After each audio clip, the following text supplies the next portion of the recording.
So basically, the reason we got Aria was so that we could use her as a recip mare for CJ, because I wanted to be able to keep running CJ and have a baby on the way.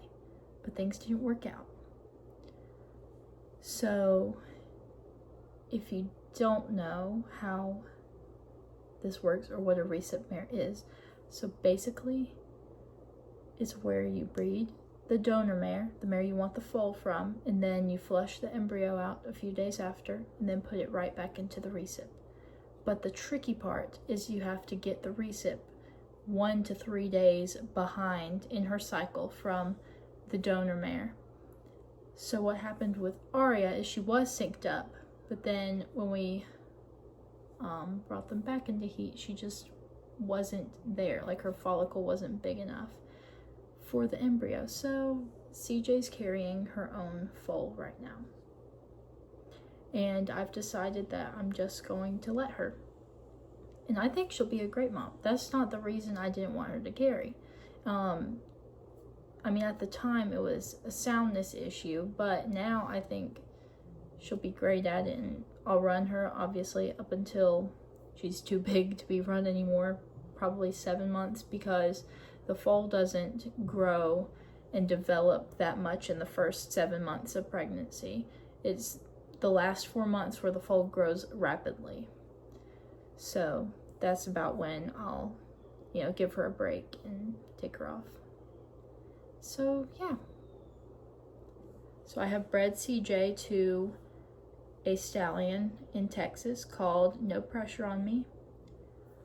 Now I could have chosen just about any stud I wanted to for her, but I really liked the idea of breeding her to No Pressure on Me because, one, he's not related to her at all. His bloodlines are completely different from hers, and that's what I like about him, because CJ, she's got, her papers are stacked.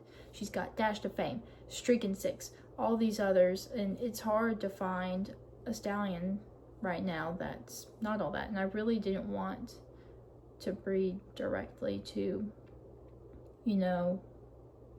a bigger stallion, like a more popular stallion, because that's going to be a higher stud fee. And I just didn't think they would be a great match for her. But No Pressure on Me was my first pick for her. Another thing I like is conformation. He has a nice stockier build for a quarter horse because he doesn't have as much running blood as she does, and so I think he'll complement her really well. The next thing is that he has won a bunch himself. He's, both of his parents were Old Fort Days Futurity winners, and he has won well over $100,000 in the barrel pen himself. So he's a well-accomplished stallion. Another thing is that his offspring so far, they have great minds. They're not just barrel horses, they're roping horses. They're kids' horses. Anyone can ride them. And I like that about them because CJ, she has an excellent mind already. But sometimes she can be a little spunky. That's just, maybe it's a mare, maybe it's just her running blood. But I love how his offspring has great trainable minds and they're really versatile. So I think that'll really mix well with CJ. And those are my main reasons, and there's a lot more that goes to that. So it's been a crazy journey. First we took, after we got Aria, because now I'll tell you why I wanted to find a mare like Aria. So first, I was looking for something under 20 that had had a foal before if it was older, and Aria's 17, but she's had foals before. So that's what I liked about her. I wanted a bigger mare because CJ is 15'3", almost 16 hands, and I'm not sure exactly how tall No Pressure on Me is, but I wanted a bigger mare so that no matter what size or no matter what I breed CJ to, she could carry the baby. So Arya is 17 hands and she could do that. She could have done it. And she's sweet and she'll let you interfere during labor, all that. She's just great. So first we took them in March to the vet to get them cultured, a uterine culture. It came back dirty, which is not uncommon. CJ's a maiden and she's also a barrel horse, so sometimes with different environments they can get dirty in their uterus. She, like both of them specifically, had E. coli, and Arya has had foals before, like I said. It's been a few years, so, you know, not uncommon to have E. coli in the uterus. So the next time we took them to the vet, we had them flushed, and then we cultured them again 2 weeks later. They came back clean. So, which we didn't think they were going to. The vet was like, they kind of look a little dirty this time, but there was no bacterial growth after 24 hours. So then, after that, I took them down to the Repro farm, and I will just tell you, the Repro farm it's been the best thing that we've dealt with so far.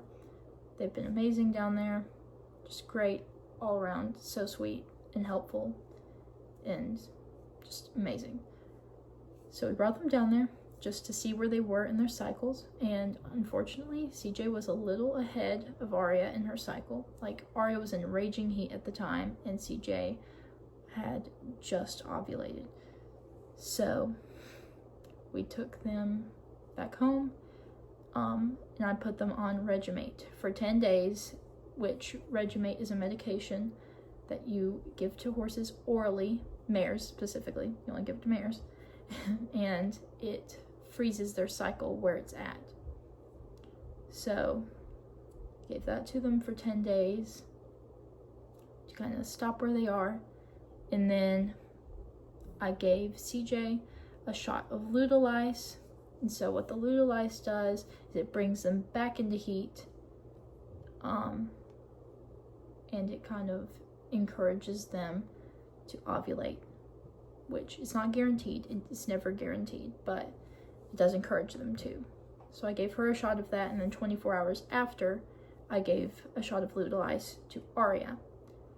So we, like I said before, we want Arya to be exactly 1 to 3 days behind CJ in her cycle, so that when we flush the embryo out of CJ, Arya will be about to ovulate, and her uterus will be a suitable environment for that embryo.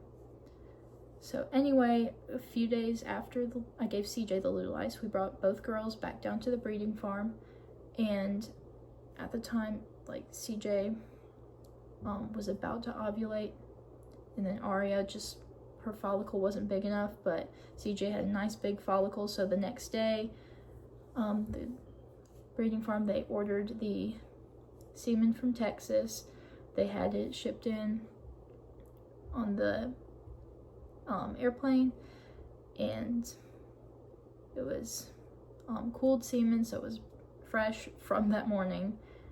And so CJ was AI'd, so artificially inseminated. That went great. And so the next 3 days, they spent time tracking Arya and seeing if her follicle was going to be big enough. But unfortunately, CJ ovulated and Arya was like nowhere near. So I had a couple of options at that point. So an option was obviously use another recip at the farm, but that is more expensive than using your own horse, because it's leasing a horse for at least, I don't want to say 18, but maybe at least 14 months. So, you know, it's not bad, it's just not what we wanted to do at the time. So instead of that, we had another option was to, like, if CJ didn't take, we could wait till the next cycle, but she did. So I didn't want to do that either, because at that point it would have been late in breeding season, and who knows when the shipping's gonna stop. So yeah, I just decided, let CJ carry home baby.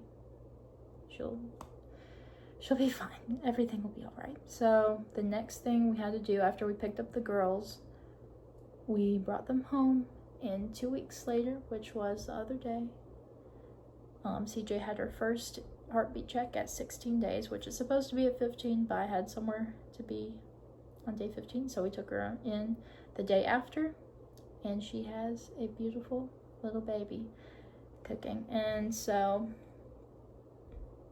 hopefully she will hold on to that. Really, the first 30 days is the hardest to get through, I feel like, just based off of everyone else's experiences and my own. So her next heartbeat check is on day 30, or around day 30. It just has to be at least day 30. But yeah, and after that we should be good to go, good to go, and we'll start running at some more races soon once I get her back in shape. And that's why I gave CJ a break for 2 months. I wanted her to stay clean. I wanted her uterus to stay nice and clean so that we could breed her and the embryo would not die, you know. So yeah, so right now CJ is in foal to No Pressure on Me for a 2026 baby. If my calculations are correct, her due date is about May 1st or 2nd, depends on what you want to count it as. So a horse's gestation is roughly 340 days. That's when they're considered full term. So if we're going off the date of insemination, it will be May 1st. But if we're going off the date of ovulation, then that'll be May 2nd. But once again, they rarely deliver these things on their due dates. So it could be anywhere. Just hopefully it's at least day 320, because that's considered their safe date. When, like, okay, you can have your baby, but I'd rather you not right now, like, hold on to it for another 20 days. But yeah, so I hope everything is nice and smooth, and I'm really happy because CJ she's my favorite horse I've ever been around, and I think her baby will be adorable no matter what. And I do already have a registered name picked out. So it's picked out for either a colt or a filly. It can be for either, so it doesn't matter. But I'm not going to tell y'all that until the baby's here. Okay? And then a barn name, I won't decide until the foal is born, because I choose barn names based off of personality, different traits, or when they're born, whatever, like the time they're born in. Just depends on a lot of factors, and I don't want to come up with one beforehand, you know, because 9 times out of 10 I'm gonna like a name I come up right that second better than a name I've had picked out for months and months. So yeah. And as for Aria, we cannot keep her. I would love to keep her, but she is not riding sound, and she's only track broke. So we had to deal with her past owner that if we ever just didn't want her anymore, didn't need her anymore, which I do want her, I love Aria, but due to family circumstances, we cannot keep her around. And so we will be taking her back to her other owner, I believe. Something may change, I don't know, but that is the current plan. We had to wait till like at least the first heartbeat check, just in case CJ hadn't took, and she has. So, but we may be waiting another couple weeks until the 30-day heart check, just in case something happens. So yeah, I hope y'all have enjoyed this video, and I have other fun videos coming and planned, and I'm excited for this journey. I will be posting educational videos along with just updates of CJ's pregnancy and everything, and I'm excited for this little baby, and I can't wait to share the baby with y'all. And let's hope for a very healthy little baby, regardless of gender. So if y'all have any questions, feel free to comment them and I will answer them in another video or a community post, and keep an eye on that, and I will be posting more shorts about it later. So thank you for watching. Make sure to like and subscribe for more videos, and thank you for listening to this longer video. Goodbye.